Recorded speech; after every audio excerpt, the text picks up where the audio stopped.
The Boeing that was scheduled to operate Flight 370 is at Kuala Lumpur International Airport.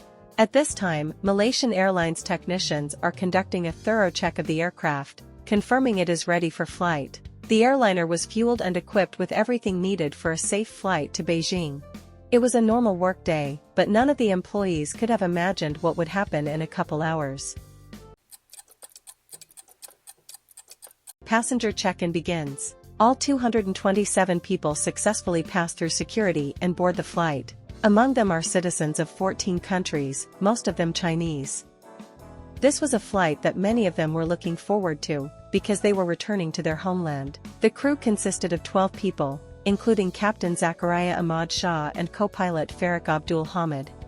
Both were highly experienced and respected by their colleagues. The pilots and crew take their seats in the cockpit. Captain Zachary, who has over 18,000 hours of flight time, confidently takes control. Passengers gradually settle into their seats and pre-flight preparations begin. The atmosphere on board is calm, all passengers look happy and are waiting for the start. The crew checks all systems and makes the last preparations before takeoff. The dispatcher gives permission and the airplane takes off. The weather conditions are good, the sky is clear, and everything goes on as normal. In a few minutes the airliner reaches the cruising altitude of about 10,700 meters. Passengers are busy with their business, and the pilots establish communication with the dispatcher to report on the flight status and altitude. It's still calm on board. The airplane is heading northeast toward Vietnamese airspace. The pilots report that the airliner is following without deviations and no problems have been reported. Air traffic control in Malaysia continues to monitor the flight and has not detected any difficulties. Operations on board are also proceeding normally and the tracking system is not detecting anything unusual. The Automatic Data Transfer System, known as ACARS, sends a report. It transmits information about flight status and engine performance. Everything is sent to the airline and ground services. However, dispatchers have no idea yet that this was the last message they will receive. Going forward, the system will fail and the reports will stop coming in. Such a failure could indicate either an intentional outage or a technical fault. The next report from ACARS was due in 30 minutes, but this did not occur. The shutdown of a system set up to transmit data on a regular basis was the first red flag. From that point on, the situation began to spiral out of control.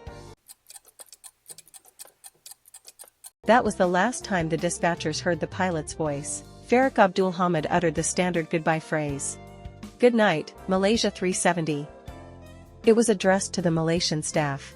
A couple minutes later, the plane was to come under the control of Vietnamese air traffic controllers as it approached their airspace. Soon, however, neither the crew nor the plane would make contact again. The pilots stopped reporting anything, including problems or emergencies. This gave the impression that the flight was proceeding normally. After a few minutes, the Malaysian personnel finally handed over control to their Vietnamese counterparts. At the same time, their air traffic controllers were preparing to contact the flight. However, time passed, and the airplane still did not appear on radars.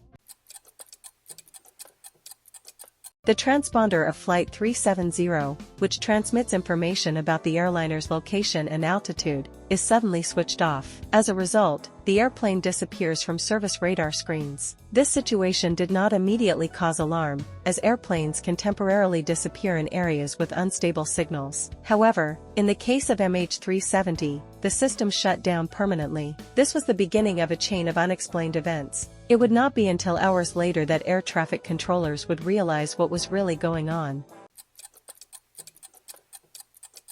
Despite the glitch, military radars continued to track the flight. At that minute, the plane makes a sharp turn, deviating from its planned route to the northeast. Instead of heading toward Beijing, it starts heading west. Such a maneuver can mean only one thing, that the flight controls were changed manually. But Vietnamese air traffic controllers don't know it yet.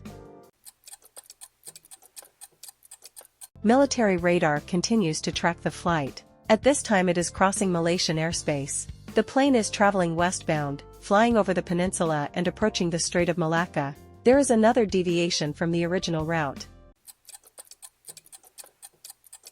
MH370 is disappearing from military radar. That was the last moment its location was recorded by any surveillance equipment.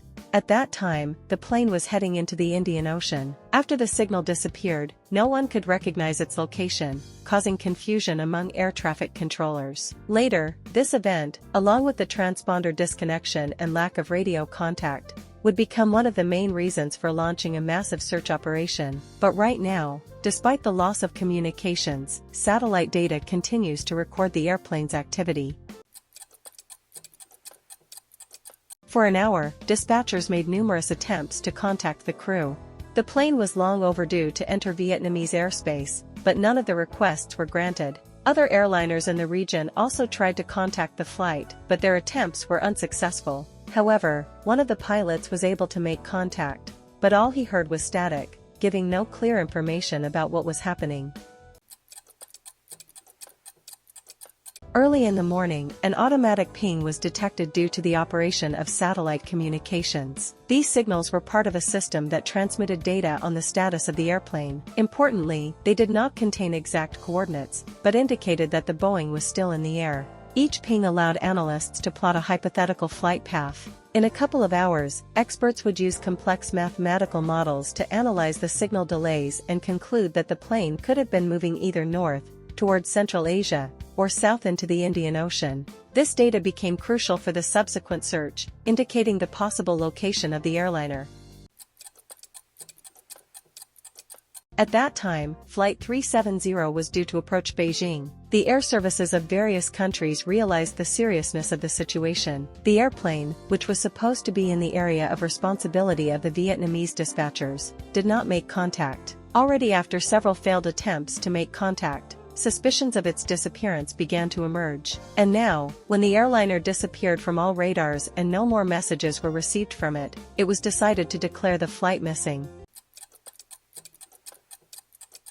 2 hours later, Malaysia Airlines released a public statement confirming that flight MH370 had not arrived in Beijing and contact had been lost. At that point, the entire world began to follow the fate of the airliner. The media began to actively cover the situation, and relatives of the passengers organized gatherings to search for information about their loved ones. Posts on social networks and mass appeals to the press emphasized the public's anxiety and concern for the passengers.